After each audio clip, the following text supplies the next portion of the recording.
Ni kuri Mogoma niho bari kwakira. Kuri Mogoma ndani kabisa. Amakuru aturuka mu mujyi wa Goma mu ntara ya Kivu y'Amajyaruguru aravuga ko mu ijoro ryakeye habayeho kurasana hagati y'inyeshyamba z'umutwe wa M23 n'ihuriro ry'ingabo za leta ya Repubulika Iharanira Demokarasi ya Kongo. Mu masaa 5 z'ijoro nibwo imirwano y'impande zombi yatangiye. Ni imirwano yatangire mu gace ka Ndosho mbere yo gukwirakwira mu bindi bice by'uyu mujyi nk'uko amakuru abivuga. Mu ijoro rero ryakeye urusaku rw'imbunda nini n'intoya ndetse n'ibiturika by'ibisasu biremereye byumvikanye mu duce rwa Ndosho, Mugunga ndetse no mu bindi bice bya teritwari ya Nyirangongo. Amakuru yemezwa na M23 avuga ko iriya mirwano yadutse nyuma y'uko ingabo za leta ya Kongo n'abarwanyi ba Wazalendo bageragezaga kwisubiza umujyi wa Goma umaze hafi amezi 3 ugenzurwa na M23. Ubwo imirwano yamaze amasaha menshi yaririmbanyije ihuriro rya AFC 23 bice muri Bahati Musenga uyobora intara ya Kivu y'Amajyaruguru ryatangaje ko ingabo zaryo zarimo zijya kuburizamo ibitero, risaba abaturage kugeza mu gitondo cyo kuri uyu wa gatandatu ntiharamenyekana niba hari ababa baguye muri iyi mirwano. Icyakora umuvugizi w'igisirikare cya M23 Lieutenant Colonel Wiringoma mu gitondo cyo kuri uyu wa gatandatu yanditse ku rubuga rwe rwa X avuga ko M23 yamaze kugarura ituze muri tuno duce.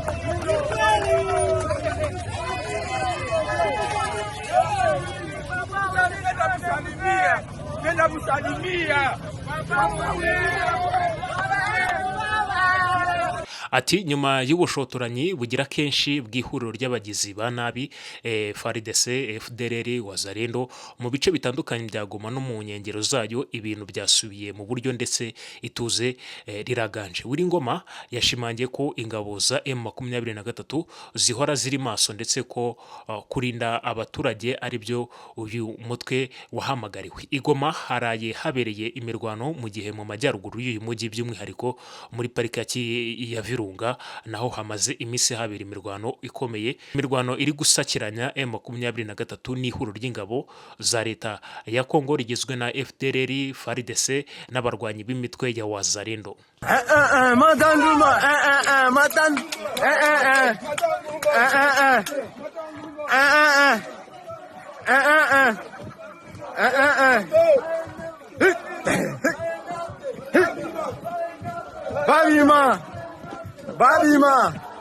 Babima, le général!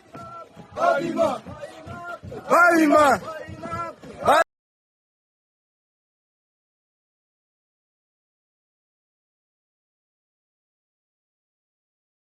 Burende shyashya zirenga 25 za AFC 23 zaraye zigeze i Bukavu mu kanya gatoya mu masaha ya saa 12 zishyira saa 11 ziri ku murongo rero nk'uko muri kwibona kuri aya amavideo. Izi burende ni za M23 ziri kwerekeza aho Uvira zishaka kuba bayibohora.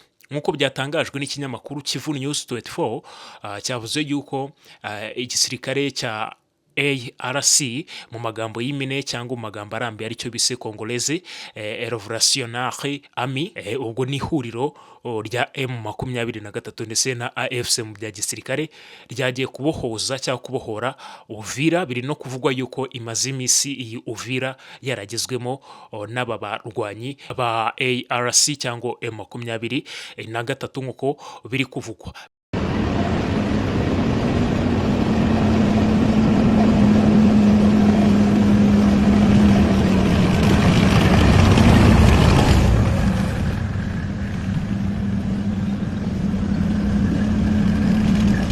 biri kuvuga yuko rero Kabamba mu gihe Kinshasa cyangwa ubuyobozi bw'i Kinshasa bukomeje kwica no guhonyora abaturage bigatera ibitero shuma mu gihe bahagaritse imirwano ku bw'amasezerano bagiranye na M23, AFC 23 yatekereje yuko igomba kuba yazamuka ikajya aho umwanzi yihishe aho ariho hose ikaba yamurimbura. Aba ni bamwe mu basirikare rero muri kubona aba M23 bahetse bikoreye intwaro bari kwerekeza iyo ngiyo ruguru bazamuka, biri no kuvugwa yuko gahunda nta yindi ari ipaka Kinshasa, bakaba babohoza n'abaturage b'i Kinshasa. Iyi video yafashwe saa 11:23 kuri uyu munsi ku itariki ya 12 z'uku kwezi kwa kane kuwa gatandatu.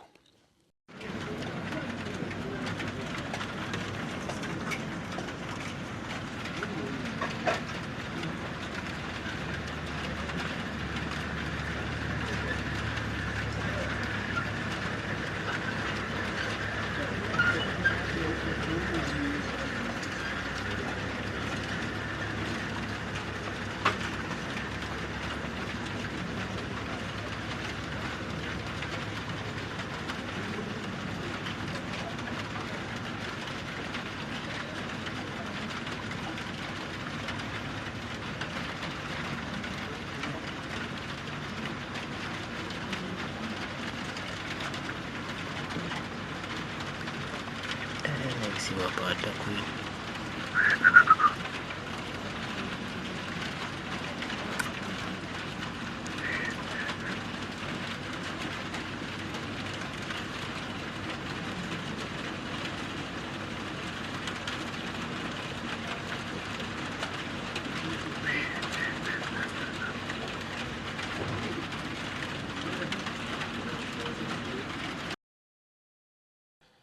Ni mu gihe imirwano ikomeye cyane ikomeje nyuma y'iminsi 2 muri Karehe na Bushaku ya mbere n'iya kabiri ndetse na Remera, AFC 23 yagiye kurinda abaturage bayo bari kwatakwa na FARDC na Wazalendo bafite ngo intwaro ziremereye cyane mu bintu biri kuvugwa n'imbunda ngo ziremereye bikoreye. Rero M23 yazamutse, niyo gahunda ifite inahumuriza abaturage batuye muri za Karehe yuko ari amahoro bagiye kuba barindwi. Iri joro ni ijoro rimeze utya muri Karehe.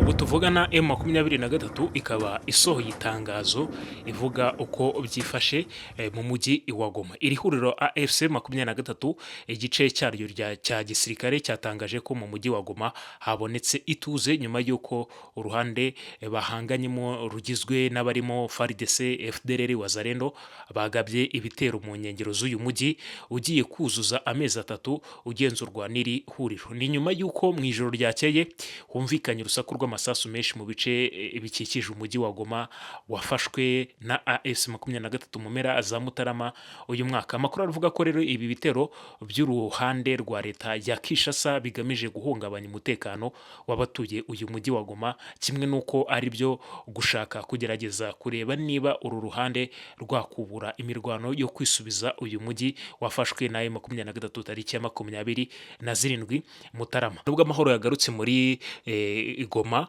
ubu biri kuvugwa ko M23 tayari yerekeje imbaraga zayo zose muri za Karehe no guhigahiga umwanzi ahantu hose ari hose yihishe, paka bakamusaga ni Kinshasa ahari guturuka amabwiriza cyangwa order ndetse n'ubufasha butuma abasirikare barwana. Nta kindi kiri kuvugwa muri M23. Umuyobozi wayo mu bya politike yitwa Colonel Nanga yongeye kwibutsa abanyekongo muri rusange ndetse na Tshisekedi ubwe yuko atari atari umuyobozi ukwiye asa nk'umuhereza amahirwe cyangwa amubarira iminsi ya nyuma ubwo yamubwiraga yuko byaba byiza hakiri kare yeguye akigendera. Ibi biri kuvugwa nyuma y'uko wahoze ari perezida w'iki gihugu Joseph Kabila nawe yaje kwiyunga kuri M23 ndetse akaba yaranazanye na Moise Katumbi. Biri kuvugwa yuko agiye kuba yaza.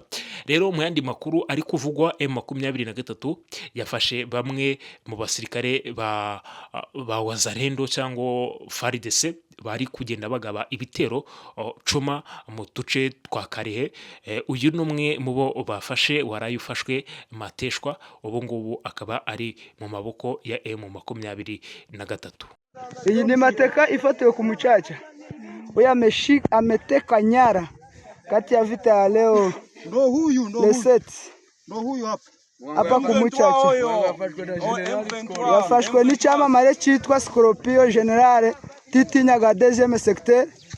Kaba afatiwe hano ku Mucaca. Ngo tukaba tubari hagatute. Twakubita mu basana. Iyi ni inyenzi, Mumureke.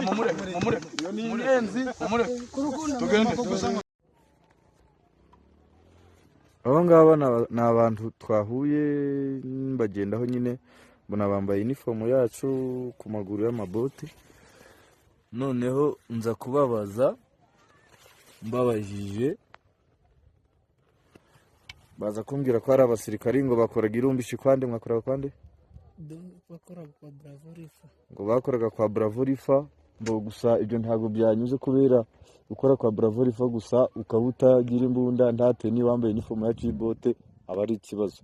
Ubwo ngubwo ndabareta ndabicaza ndababaza bakansobanura ariko ntibisobanuke, birangira rero mbajyanye Ingungu ku posta y'Ingungu. Naba ngaba witwa nde wowe? Bisor. Eme Bisor. Naniyo bakwita mu gisirikare? Uruba hehe? Umunyamiranzi. Sawa. Mzee jina? Sina ngumumbere. Njoo ya kijeshi?